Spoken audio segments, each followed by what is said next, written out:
जिसके घर में शांति नहीं है, झगड़े हैं, कलह, पति पत्नी में भारी लड़ाई होती है, बाप और बेटे में बहुत ज्यादा लड़ाई होती है। कभी कभी ऐसा होता है बच्चे बाहर के लोगों के लिए बहुत बढ़िया होते हैं, लेकिन जब भी घर में प्रवेश करते हैं तो पता नहीं कौन भूत उनके सिर पर बैठता है, बौखला जाते हैं। बिल्कुल घर में इतनी अशांति होती है।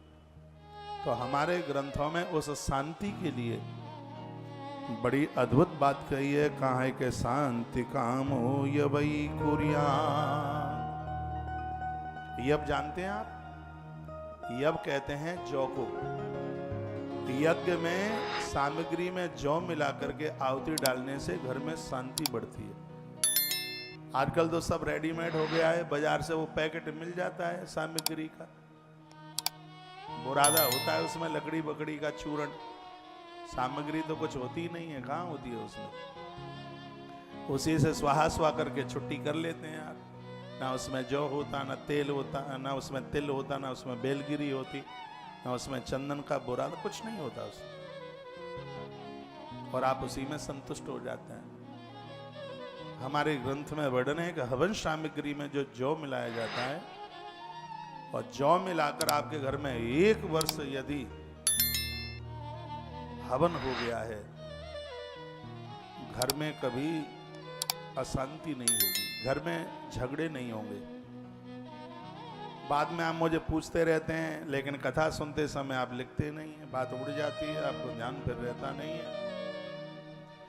जो जौ की बात मैं आपको बता रहा हूं, जौ बाजार में मिल जाती है, हवन सामग्री में इसको मिलाइए और यज्ञ करने से घर में शांति का वातावरण बनता है।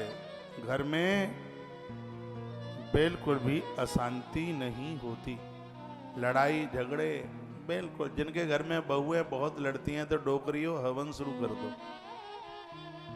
जो मेरी बहनें डोकरिया के मारे नाक में दम हो गई है तो वो भी यज्ञ शुरू कर दे। शर्त यह है कि उसमें जौ जरूर डालिए हवन सामग्री में। और अपने घर की शांति देखिए, कितना आनंद होता है। कभी कभी माताओं का नाम होता है शांति देवी, खतरनाक काली से भी ज्यादा होती है, कालका देवी से भी खतरनाक नाम है शांति देवी। जितना बढ़िया नाम है उस नाम की गुणवत्ता को भी तो प्रकट कर दो। यह याद रहे, औरों को भी बताइए। यज्ञ में जौ की आहुति डालने से घर में शांति। यदि गलत बोल रहा हूं तो मेरी बात कोई काट के बताए। मैं श्लोक बोल करके बात कर रहा हूं।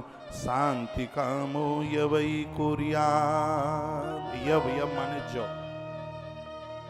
जौ के साथ में जो यज्ञ में आहुति डालेगा उसके घर में तत्काल शांति प्रकट होगी, उसके घर में अशांति नहीं होगी, उसके घर में कलह नहीं होगी।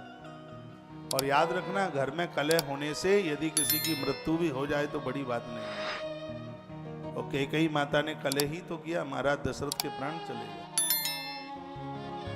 और घर में कलह होने से कुबेर जैसे भंडार भी खाली हो जाते हैं, लोगों को घोर गरीबी आ जाती है, दरिद्रता आ जाती है। मेरा निवेदन है, भूखे रह लेना, लेकिन घर में कलह मत करना, घर में झगड़े मत करना। जहां सुमति तहां संपत्ति नाना, जहां कुमति तहां बेपति निधाना। कलह है कुमति, कलयुग इसी में तो बैठा है।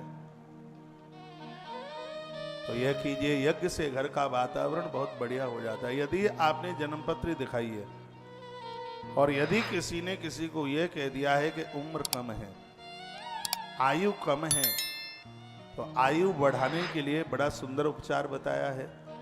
क्या है? उम्र बढ़ाने के लिए बताया, आयुष्कामो घृतेन च। यदि किसी की उम्र कम है और उसे आयु बढ़ानी है तो यज्ञ में घी की आहुति डाले, घृत की आहुति। मेरे गुरुजी कहते हैं, गौ माता के देसी घी से यदि आपने हवन किया है तो इस यज्ञ का परिणाम है कि देवताओं को आपने अपना ऋणी बना दिया, अपना कर्जदार बना दिया है। गैया के घी की इतनी बड़ी महिमा।